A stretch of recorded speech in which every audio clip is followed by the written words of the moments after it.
Truth Unveiled here, and today I'm keeping you updated with the latest. We're going to be talking about all of the FEMA barges and the truth behind them, and I'm also going to be sharing with you some footage about them. And later on, we'll also be going over some top secret documents and how they relate to FEMA's real agenda, because there's a whole lot that FEMA does not want you to know about, and we're going to be also talking more about Puerto Rico and the truth behind that too. Now we're here at an article that was posted in NBC Philadelphia that says FEMA loads barge in South Jersey bound for Puerto Rico, and this was as of last week because FEMA loaded 1.4 million meals and 1.8 million liters of water on the three-tier barge. And they also claim that FEMA loaded up to 60 transport response vehicles, 190 bucket trucks, various SUVs, and other vehicles onto the 730-foot barge. It takes about 19 hours to load everything and is expected to arrive in San Juan after being towed at sea for the next 7 days. But we know the real truth about it. And while they like to give us the illusion that, oh yeah, FEMA's really doing something and yeah, they're actually going there to really help the people, we actually know that they could actually be doing more than what they're saying that they're doing, and that not all the neighborhoods are actually being helped in Puerto Rico like they should be. Now this picture right here actually shows you a picture of how the barges actually look, as you can see right here in the equipment that they have. I'm just scrolling here to show you all of the pictures. I'll be sure to link this in the description box below also. Now, what I'm also going to do is share with you some of the official documents and statements that have come out from FEMA. Here are their news releases when it comes to this. Now, again, this is what they're telling us, because I'm going to tell you the truth about FEMA and what they're really actually doing when it comes to these barges. Because is it FEMA camps on wheels? Is this a conspiracy theory, or is this actually conspiracy truth? Now, this came out as of September 22nd, 2017. As you can see right here, it says FEMA continues Hurricane Maria response and relief operations, and it says right here that the logistics support ship SS Wright is currently in the Caribbean Sea carrying more than 1.3 million meals and nearly 1 million liters of fresh water for delivery to Puerto Rico and the U.S. Virgin Islands. Two shipping barges, the FEMA barges, with 1.2 million liters of water, 31 generators, and this is according to them, and 6,060 cots have arrived in St. Thomas and are awaiting power restoration at the port facility for offload. Two additional shipping barges loaded with food, water, and emergency relief supplies are en route to the Caribbean Sea from Florida, and more than 4.4 million meals are being flown to Puerto Rico from staging areas in Kentucky and in Florida. This was another statement that was released as of September 23rd, 2017, and of course they want you to believe that, oh, the Department of Homeland Security and FEMA are on top of it, and oh, they're actually trying to help people. And oh, they're working aggressively 24 hours on the clock to restore certain things such as the airports and restore electricity and everything. Well, not according to many of the locals in Puerto Rico, because they have even said, and there have even been reports, that in certain areas of Puerto Rico, there have been zero relief efforts made in certain regions, in certain areas. There have been no personnel, no staff, no whatsoever in these places. The supermarkets are scarce. There are limited to no supplies whatsoever. And so the question becomes, why is FEMA saying one thing that, oh, they're helping to restore everything, but in actuality, it's the exact opposite in certain regions of Puerto Rico? Why is it two conflicting stories? What is the real agenda? And why is FEMA really there? Is this all a test to get ready for what's about to take place in America? Is it all getting ready for something even bigger? What is FEMA really preparing for, and why all of these preparations? Now, here's another press release that came out as of October 4th, 2017, so last week, and it says FEMA partners with private sector and volunteers to restore routine in Puerto Rico, and that's what they claim. Now, this release right here just goes over some of the businesses and some of the sectors that they claim are helping Puerto Rico, and they list some of them, including the National Business Emergency Operations Center, or NBEOC, which serves as FEMA's virtual clearinghouse for two-way information sharing between public and private sector stakeholders. They also talk about the National Response Coordination Center, which is FEMA, and then they also talk about the National Voluntary Organizations Active in Disasters, or NVOAD. who focuses on the communication, coordination, collaboration, and cooperation between reputable national and local volunteer organizations, ensuring the most efficient and effective use of volunteers. But what is the reality? The reality is there is a huge cover up that, of course, your government and FEMA are not telling you. And what is that cover up? Well, many of the children there, due to the hurricane, are sick with fevers. And also, we know that they use the NFL tactics to hide and distract from what's really going on in Puerto Rico. Why? Because they're testing to see how people will react when it comes to certain emergencies and how long they can respond to said emergencies, and also operate their FEMA camps on wheels. And if you still think that this is a conspiracy, now I'm going to show you actual footage where they actually tell you the truth right in front of your face. To live from shelter to shelter is hard enough.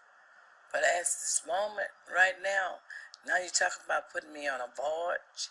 Gwendolyn Donahue is not happy with the temporary housing coming to Port Arthur.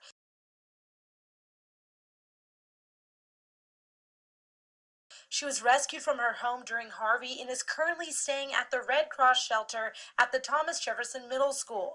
The next place she lives could look like this.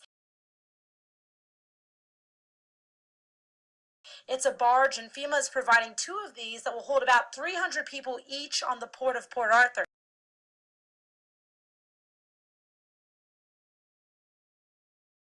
But I'll say again, I'm not a fish, I'm not a crab, I'm not a shrimp, because I don't know nothing about being on a boat.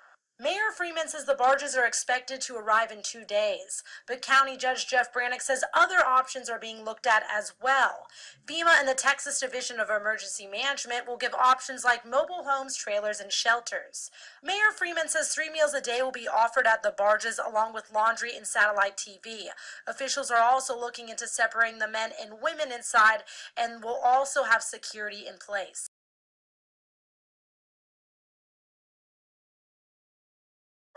Jake, who is homeless. Jake, you've found yourself some shelter here.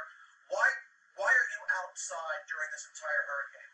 Well, I chose not to go inside yesterday because the Salvation Army and the Russian Winds homeless shelter where they were accepting people were caught killing everybody that was in there. Were caught killing everybody that was in there.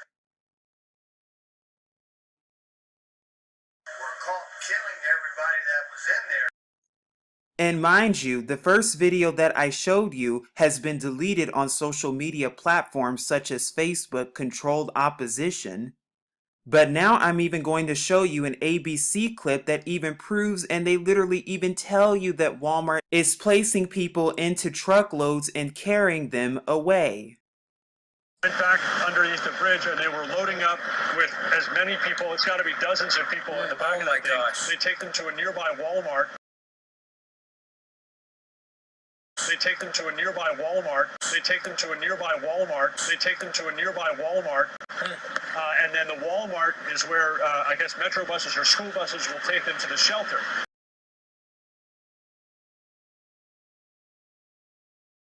And then the Walmart is where, I guess, metro buses or school buses will take them to the shelter. And then the Walmart is where, I guess, metro buses or school buses will take them to the shelter.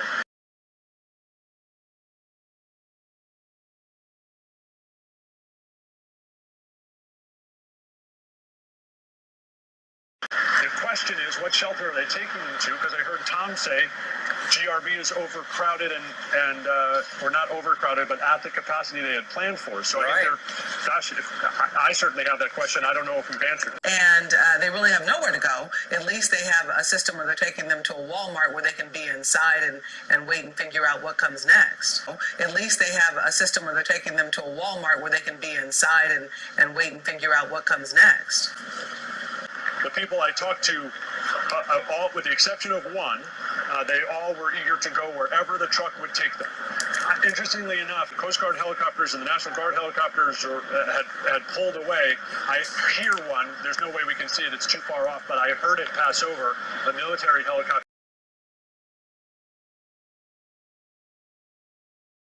I had talked to a sheriff's deputy earlier.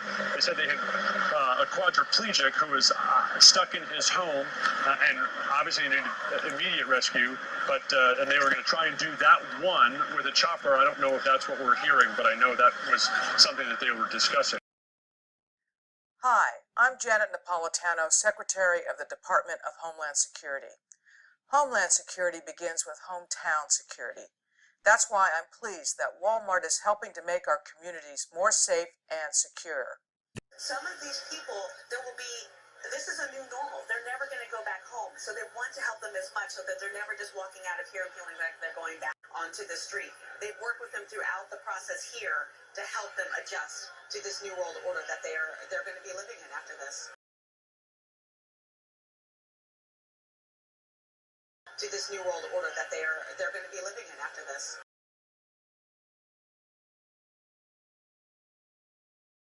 To this new world order that they're going to be living in after this. Another thing to note about FEMA is they're not reporting on where people are going. Where are all of these people going? There's a lot of undocumented reports. Why is this the case?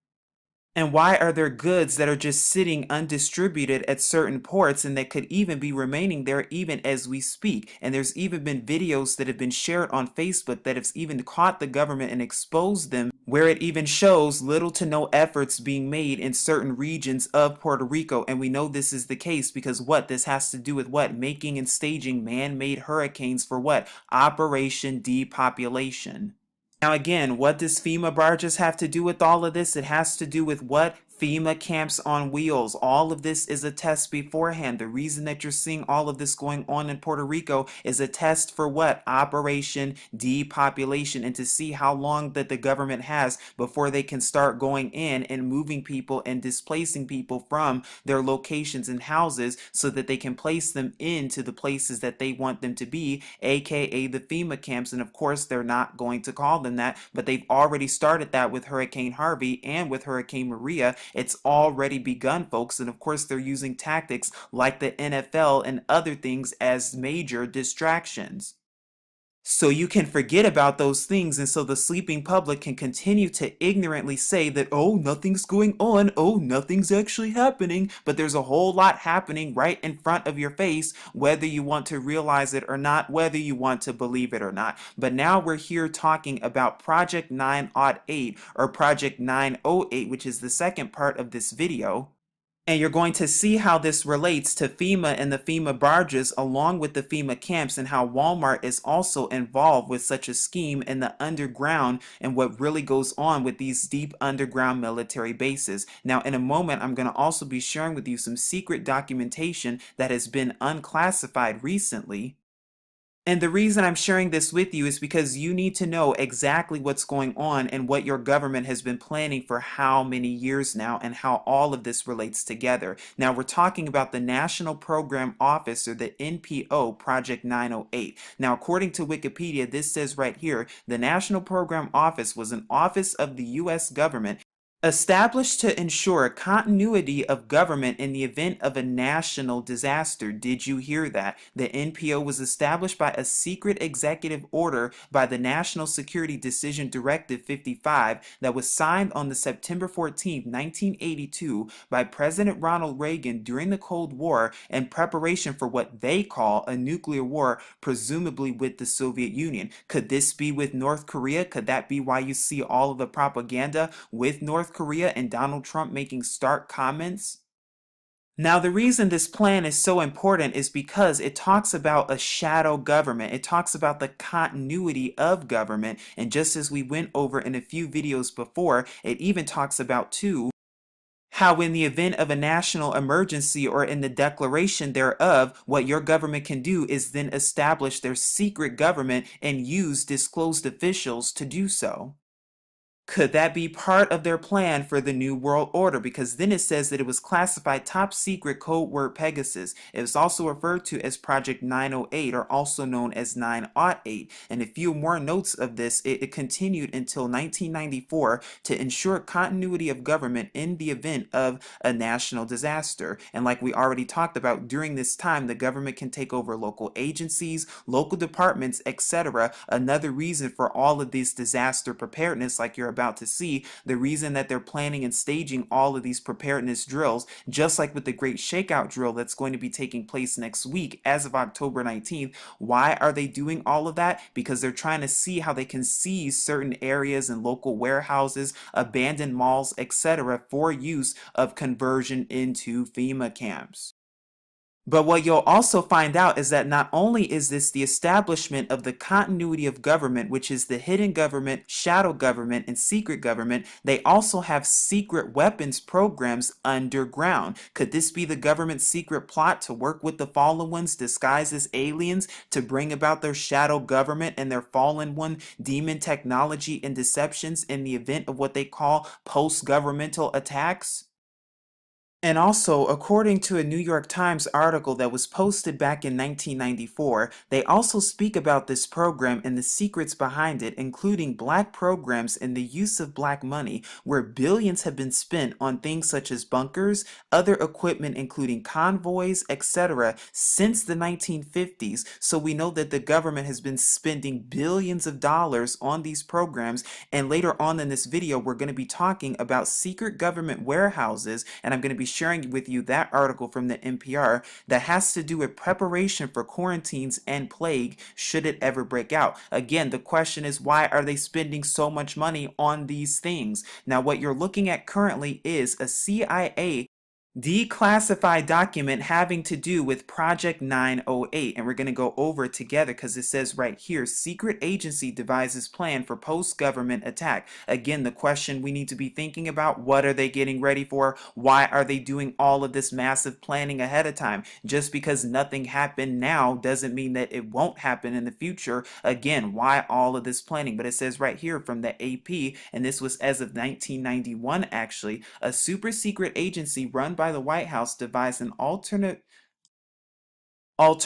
plan of presidential succession if a nuclear attack, and of course they claim it's nuclear, part of the propaganda, eliminated the national leadership according to a televised report. That's very interesting and suspicious indeed, because that reminds me of that one television show, Designated Survivor, that just came out recently. Could that be a message? Illuminati messaging? Let's keep going. And a 1-hour telecast that was premiered from CNN Special Assignment Team said that the NPO, or the National Program Office that we just went over, was authorized in a secret 1982 directive issued by Reagan and remains barely known. It said that George Bush, who was then the vice president, was placed in charge of the office, and that White House National Security aide Oliver North was instrumental in placing up the covert project, which he discussed briefly in the book, quote, Under Fire. The NPO's mission is to make sure that a civilian leadership remains in place after what they call a nuclear attack. Again, we see all of this going on with the propaganda with North Korea. If all 17 officials in the constitutional line of succession to the president are incapacitated, the plan provides for others, both elected, or should we say selected, and non-selected officials to take over. Now, could they actually be devising this? We'll have to see. It's very interesting and suspicious indeed that they would even go over this plan for 12 years. And then it also talks about how they devised a network of bunkers and mobile shelters, like we also went over from the New York Times report, and some of the alternative succession pools during that time. And I'll be sure to link this in the description box below. This is page 8 of that document that has been leaked. And then there's this document here that comes out from 1986, as you can see from the director of the FBI, and it says right here, Project 908 or 908, and the reason it's called that is because it's 908 pages. Now, of course, we're not going to go over all 908 pages, but I do want to share with you some things about this document that's very interesting and suspicious indeed.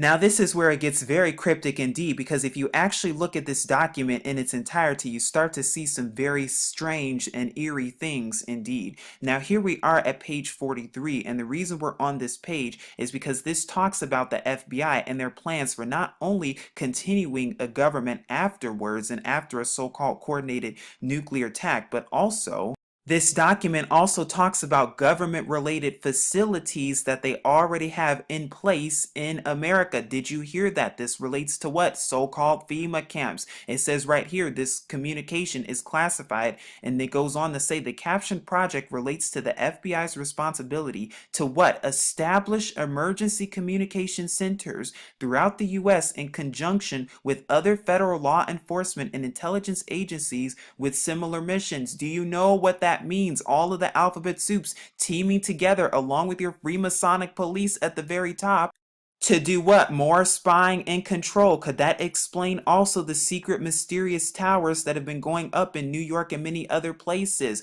Only time will tell, because then it says what? The FBI is engaged in identifying commercial and other private facilities that can be utilized as regional communication sites in the event that existing federal communication facilities are destroyed or rendered inoperable as a result of what they call natural disasters, even though we know they're man-made, or national emergency. Did you hear that? Are you hearing this? Does that sound like what? Preparation in Puerto Rico too. Very interesting and suspicious indeed. They also even list some of the facilities that they have right here on the next page. This is page 44, where they say the following facilities have been tentatively selected as potential relocation sites.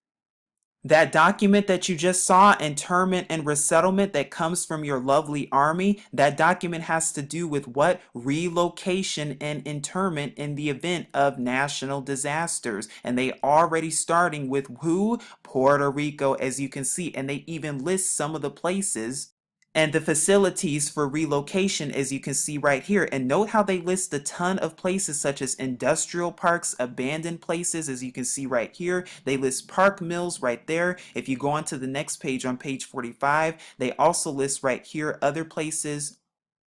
More industrial parks, as we've talked about before, another industrial park right here. We've talked about places that have to do with like abandoned warehouses, abandoned malls, places that are near railroads and railways, because they also play a role when it comes to this fashion apparel places too. We've talked about these things and how they're also using the stores and will be converting them into FEMA camps come the New World Order. Then if you go to page 46, they also talk about the FBI's responsibility to establish emergency communication centers throughout the U.S. in conjunction with other federal law enforcement and intelligence agencies with similar missions. And again, we talked about how these centers and these communication sites are going to be used for what? In the event of the New World Order. And they also give a list of these facilities right here on page 47. As you can see right here, they list the counties and places such as Colorado, and they list many other places too. And mind you, there are other places that they're not listing and telling you because it's supposed to be private. It's supposed to be kept a secret. We're also on page 131 that also talks more about support to what they call the intelligence community. And as you can see right here, they also talk more about potential relocation sites and centers that they plan in the event of the continuity of a government in a so-called nuclear attack in America. They already have it outlined, but now we're right here at page 132, where it says it may be recalled that initial contacts should relate the FBI has been charged with responsibility of establishing emergency communication centers throughout the U.S. in conjunction with other federal law enforcement and intelligence agencies having similar missions. In furtherance thereof, the FBI is presently identifying governmental, commercial, and or private facilities that can be utilized as regional communication sites in the event that existing federal communication facilities are destroyed or rendered inoperable as a result of what they call natural disaster, more like man-made hurricanes, or national emergency. That's why they're planning all of these things ahead of time, and the subject facility might meet the geographical and technical criteria for such an emergency regional communication site, like the fact that there's a railroad nearby so that people can get on board easily. Could that explain also why your government has secret warehouses prepared for health catastrophes too? Because I've gone over this article plenty of times before, back in the summer of 2016 when it was first released, and this comes from the NPR, as you can see right here.